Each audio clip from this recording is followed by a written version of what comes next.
ছোট মেয়েটি দেখতে পেল একজন ধনী লোকের পায়ে একটি বিষাক্ত সাপ কামড় দিয়েছে। তার অ্যাসিস্ট্যান্ট তাকে হাসপাতালে নিয়ে যাচ্ছে চিকিৎসা করানোর জন্য। তখন সে ওই অ্যাসিস্ট্যান্টকে থামিয়ে দিল এবং বলল এখন তাকে বেশি নাড়াচাড়া করলে বিষ সারা শরীরে ছড়িয়ে যেতে পারে। তখন অ্যাসিস্ট্যান্ট বলল যে তোমার কাছে কি কোনো উপায় আছে? তখন মেয়েটি একটু চিন্তা করে বলল যে হ্যাঁ, একটি উপায় আছে। মেয়েটি তার ঘ্রাণ শক্তি ব্যবহার করে জঙ্গল থেকে একটি গাছ নিয়ে আসলো যেটা এই সাপের বিষকে নিষ্ক্রিয় করতে পারে। কিন্তু অ্যাসিস্ট্যান্ট এটা দেখে ভরসা করলো না। তবে এই ধনী লোকটি বলল এই গাছটা তার পায়ে লাগানোর জন্য। মেয়েটি গাছটা পাথর দিয়ে থেতলে তারপর তার পায়ে লাগিয়ে দিল। কিছুক্ষণ পর দেখা গেল তার পায়ে সাপে কাটার আর কোনো দাগই নেই।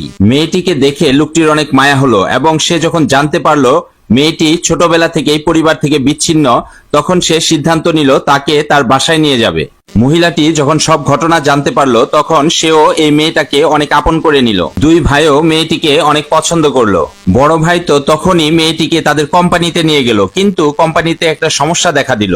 একজন বিশ্বাসঘাতক লঞ্চ হতে চলা একটি গুরুত্বপূর্ণ প্রোডাক্টের সব ফর্মুলা ডিলিট করে দিয়েছে। প্রফেশনাল টেস্টাররাও এটার আসল ফর্মুলা আন্দাজি করতে পারলো না। ছোট মেয়েটি বলল সে শুধু গন্ধ শুকেই সব উপকরণ চিনতে পারে। বড় ভাই হেসে বলল তাকে একটি সুযোগ দেওয়া হবে, কিন্তু তখনই কোম্পানির 10% শেয়ার হোল্ডার এসে আপত্তি জানালো। সে বলল এই মেয়েটি হয়তো অন্য কোনো কোম্পানির গুপ্তচর। সে বড় ভাইয়ের সাথে শর্ত লাগালো ফর্মুলা বের করতে না পারলে তাকে আরো 10% শেয়ার দিতে হবে। ভাই তার বোনের মান সম্মানের কথা চিন্তা করে রাজি হয়ে গেল। মেয়েটি উপকরণগুলো টেস্ট করে সবগুলো উপকরণের নাম এবং সঠিক মাত্রা বলে দিল।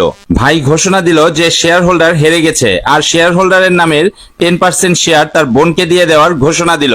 ভিডিওটি ভালো লাগলে লাইক, কমেন্ট এবং শেয়ার করে দেবেন।